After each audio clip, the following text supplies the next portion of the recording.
La Generalitat Valenciana pone en marcha la tarjeta Recuper en Valencia, un título de transporte gratuito para las personas afectadas por la dana que han perdido su vehículo. Esta tarjeta permitirá viajar sin coste en Metro Valencia, Tranvía, EMT, Metrobús y cercanías de Renfe hasta el 31 de diciembre de 2025.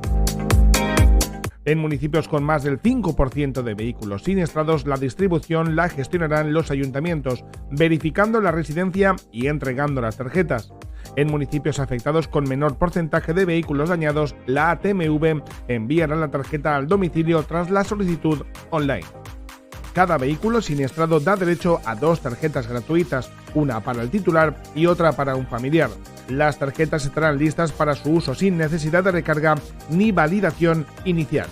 Para más información, página web de la ATMV. Esta es la tarjeta Recuper en Valencia, Generalitat Valenciana. Así, ara.